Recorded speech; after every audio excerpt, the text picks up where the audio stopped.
Few Canadians know what life is like behind bars, and thanks to the legacy media's complete negligence on this issue, fewer Canadians know that violent male sex offenders are living amongst vulnerable women inside Canada's female correctional facilities.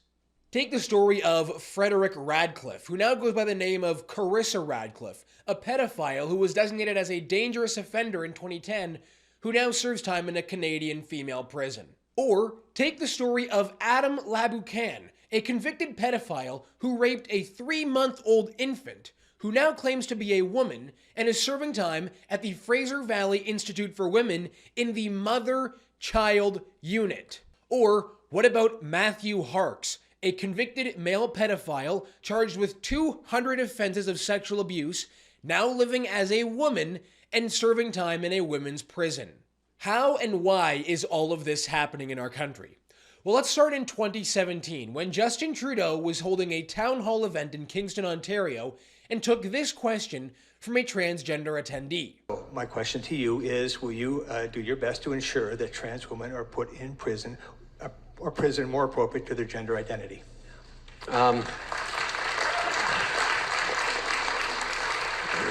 The answer is yes. I will ensure that. I mean, this is a great example of the value of having these community meetings like this in these town halls, because I'll admit I consider myself to be a fairly strong advocate for LGBTQ2 issues and fairly aware of all the different pressures, and this wasn't one that I had ever thought of. So thank you for bringing it forward, and I will make sure that we look at it and we address it, and we do right in recognizing that trans rights are human rights. That was on January 12th, 2017. On January 13th, 2017, the very next day after Trudeau told Canadians that trans rights are human rights and that he'll look into the issue, Correctional Services Canada introduced a directive saying that inmates will be placed in prisons according to their gender identity and not their sex. Later that same year, Justin Trudeau introduced Bill C-16, making gender identity a protected characteristic in the Canadian Human Rights Act. This has been followed up by directive after directive, making it easier for dangerous male inmates to simply claim that they are a woman and serve time in women's prisons. Now, this is happening all over the Western world, where transgender insanity has taken a hold of governments and organizations. But unlike in other parts of the world where this is an issue, in Canada, legacy media has refused to talk about it. In Scotland, when a male double rapist claimed he was a woman and was placed in a women's prison, the public outcry was so harsh that the Scottish First Minister at the time, Nicola Sturgeon, was forced to resign after this insane interview went viral across the world. My question is, are all trans women women? You haven't answered that question. Well, that's not the point that we're dealing with here. That's the question I'm asking. Trans women are women, but in the prison context, there is no automatic right for a trans woman. So there are contexts where a trans woman is not a woman? No, there is circumstances in which a trans woman will be housed in the male prison estate. Is there any context in which a woman born as a woman will be housed in the male estate? Look, we're talking here about trans women. And I'm now asking about women born as women. I don't think there are circumstances there, but... So it's different for trans women? Well, yes, and I'm not... So they're not equal? That is not... There is a risk assessment process done for trans women that takes account of the nature of the crime.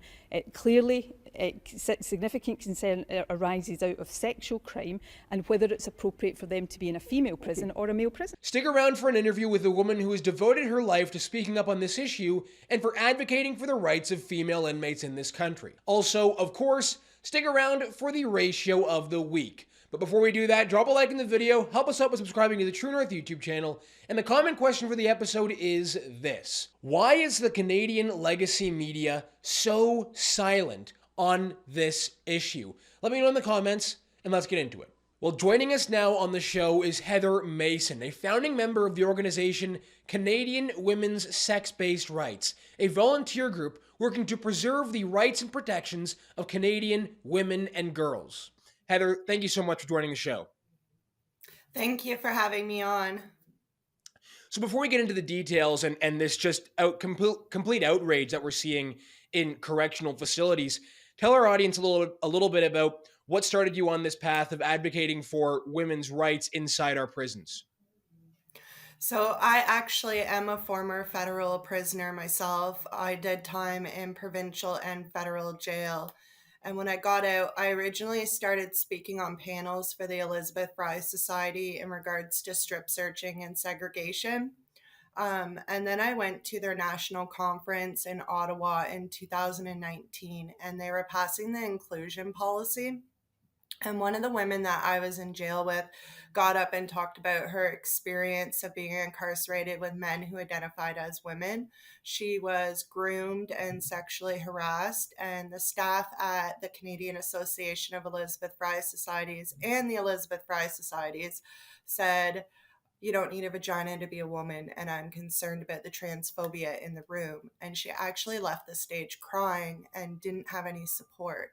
And it was at that moment that I realized somebody had to stand up and support these women that were in prison and recently released from prison. And I decided to be that person. And that is what has got me onto advocating for women in prison. When you were in prison yourself, did you ever interact with men who were there with you? Yes, there. So when I was incarcerated, I got transferred to Grand Valley Institution for Women in Kitchener, Ontario in December 2017.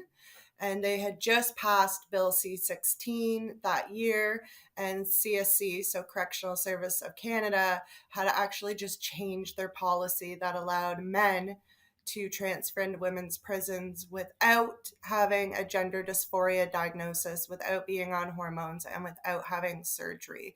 So they had just started transferring them in when I was in. So not only was I in prison with some of them, but I was actually in the Toronto halfway house with one of them as well. Just incredible. I mean, besides your organization that you're a part of, where are the other women's rights organizations? Where are the other feminist groups speaking up about this? It seems, at least from my perspective, pretty silent. Yeah, so the only women's organizations that stand up and speak out about this are like grassroots organizations. So, like, you have COSBAR, you have WDI, Alberta Rad Femmes, Gender Dissent. No organization that receives funding from the government or, say, like the United Way or other places like that. None of them are speaking up about this issue, because if they do, then they'll no longer get their funding. So they just go along with the current narrative. And we talked about this a little bit before the interview on the show. It's the origin of this, the idea that a man who just claims it that he's a woman can get access to a women's prison. Did this all really kick off after Justin Trudeau was at that town hall speaking to a transgender person after he said that he would look into the issue? Because a day after that, then the Correctional Services Canada mandate was changed. I mean, is this really the origin of all this? Yes, so I actually submitted an access to information request, and we received it, but it was all redacted. So then we had to fight with the office to get it unredacted. And so they're the commissioner's briefing notes on gender identity or expression. And it states right in those briefing notes about Justin Trudeau and the town hall meeting and needing to reassess the policy that they have.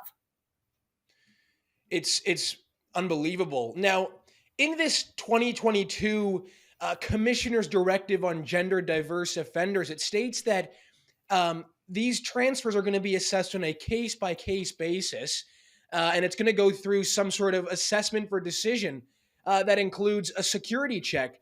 Now, if that's the case, I'm just wondering how it's possible that someone like some of these people who are, violent, dangerous pedophiles end up passing these security checks and end up in prisons. If they're going on this case by case basis, how do men like this end up in these women's facilities? Because they have advocates and organizations supporting their transfers. So the Elizabeth Fry Society actually puts on workshops teaching their staff how to get these men in women's prisons. But there's also like Morgan Auger in BC that fight and teach them how to advocate for themselves, fill out the paperwork, get transferred into women's prisons. Morgane Auger actually brags about being the one that helped Michael Williams get into the women's prison. For people that don't know who Michael Williams is, he actually murdered a 13-year-old Indigenous girl in Edmonton. And his nickname's Pyro because he likes fire, and they tried to light her on fire. She was also raped. Morgane helped him get into Fraser Valley Institution for Women in BC. You just explained an outrageous case. Obviously, you're really close to this issue. Can you tell us a little bit about more some of these horror stories, some of these men who are totally dangerous, totally violent, and should have no interaction with women at all that are in these women's facilities? Yeah, so there's actually one that goes by Catherine Lynn now. He's been in for at least 25 years in the men's prison.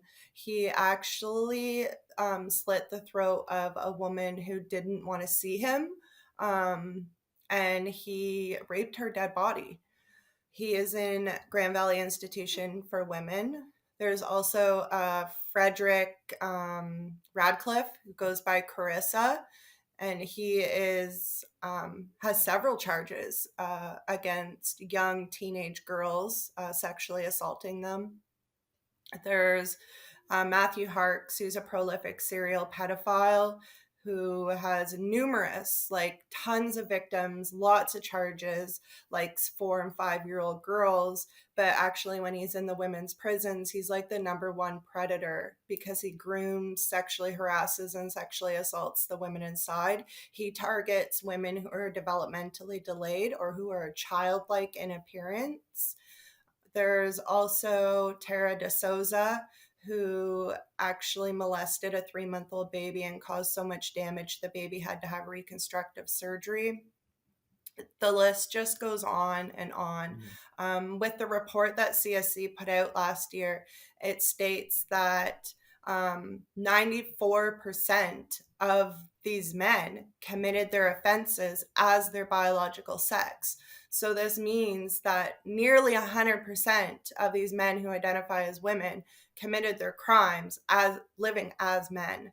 It also shows that 44% are in for sex crimes, and that 86% are in for violent crimes or indeterminate sentences, which mean they're more than likely dangerous offenders. And a lot of them do have that dangerous offender status. Yeah, well, it's unbelievable.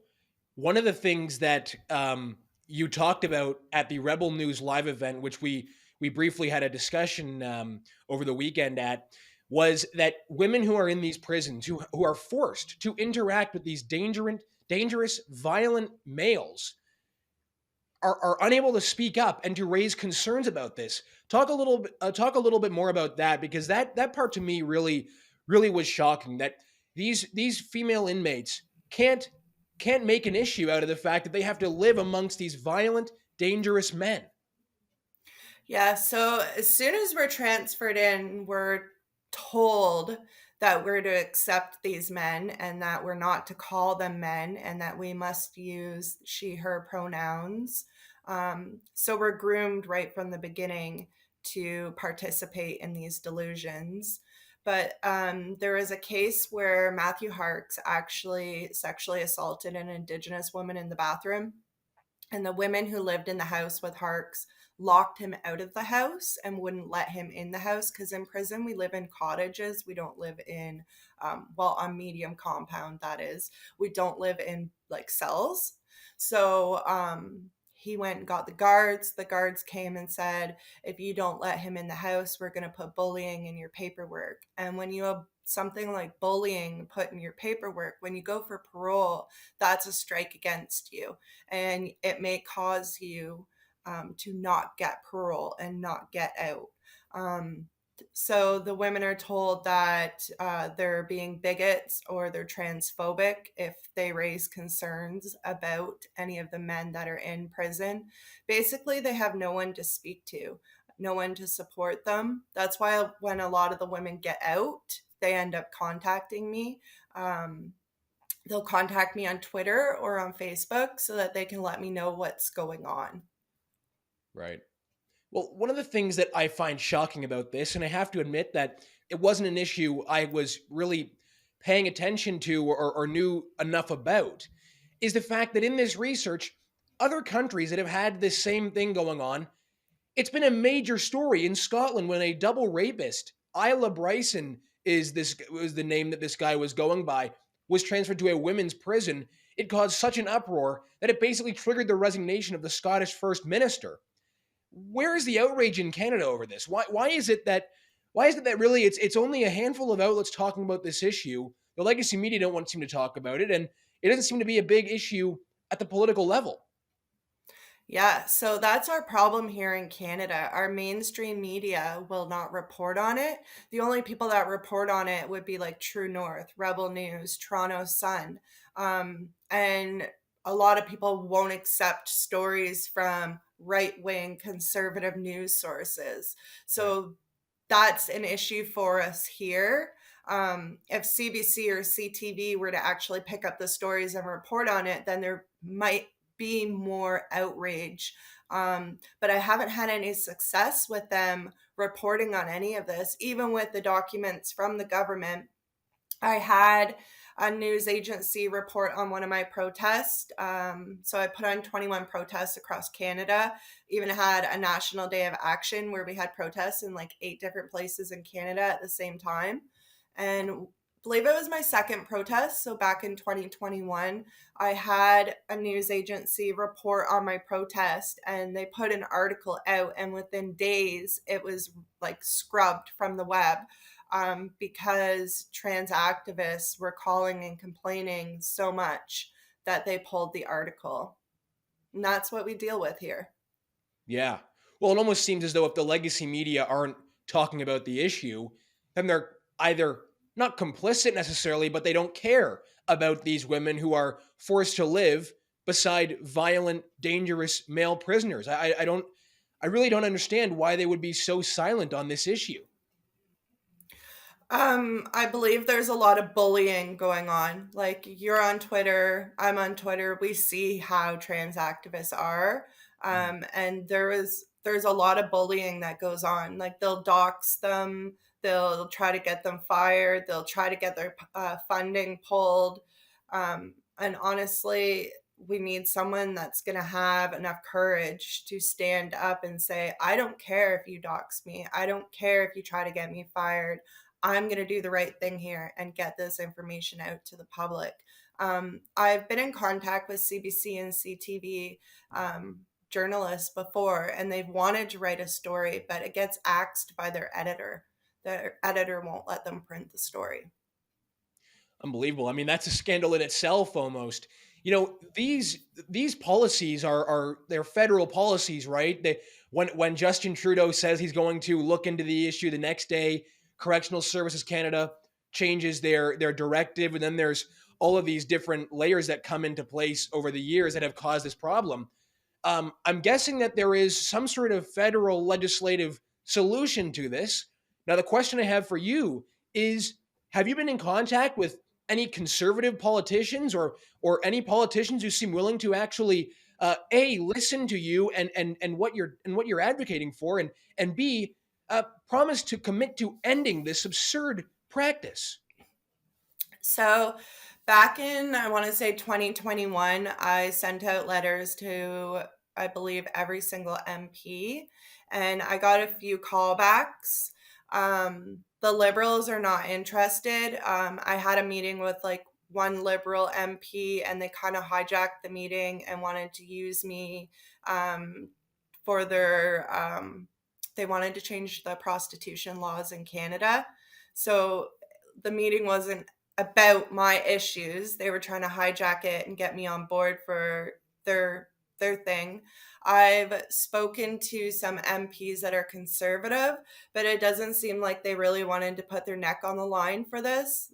They wanted me to do most of the work, and obviously for free. And it's like, I'm a mom and I work, and I'm not in a financial position to be like doing all of this work on my own. Like, that's why I'm reaching out to them. I need help. Right.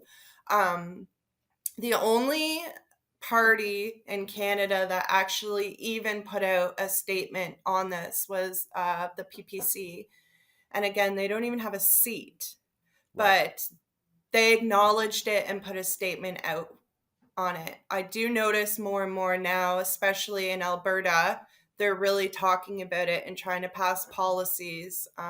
So I'm hoping that the times have changed and there's more people with courage to speak up, say something, do something. Yeah. Well, I feel like so much of where we're at in this country is a result of a lack of courage from people who are actually elected to speak up on these issues and speak up for constituents. Thank you so much for coming on, Heather. Before I let you go, can you tell us and tell the audience where Canadians can learn more about you, where they can follow you on social media, and the work that you're doing with your organization? Yeah, so they can follow me on Twitter, Heather Mason. Also, I'm on Facebook as well. I do have a fundraiser page pinned to the top of my Twitter account where they can donate to me to help with like travel and accommodations and buying signs and traveling all over Canada to protest. You can also reach out to CAUSEBAR, that's Canadian Women's Sex-Based Rights. We have members all across Canada. We meet up, we do all sorts of fun activities together, we write letters, we support each other, and we fight not only on the prisons, but washrooms, change rooms, Right. sports, crime stats, children. There's so much to fight. So you can contact us and be put in touch with women in your area. Amazing. Thank you so much for coming on. Thank you for having me. All right, time for the ratio of the week. The winner this week is the Toronto Police. You see, they wanted to remind us all that earlier this week was Transgender Day of Remembrance. Apparently, that's a day when we honor and remember the transgender lives lost due to hate and intolerance. As the police wrote on Twitter, on Transgender Day of Remembrance, we mourn and remember those who have lost their lives by anti-transgender violence. Hate crimes have no place in our city. Report any allegations of hate-motivated crimes to police for investigation. 40 replies to only 33 likes. Still, probably more engagement than the Toronto Police have ever gotten on social media. The Peaceful Canadian writes, glad to see my taxes going toward the support of political propaganda. Meanwhile, 30-plus shootings, stabbings, and assaults in Toronto over a single week. Can you post the statistics of these, quote, trans hate crimes? I want to see these alarming numbers that justify a Remembrance Day for trans people. Seems like a goddamn joke to me. The city is doomed.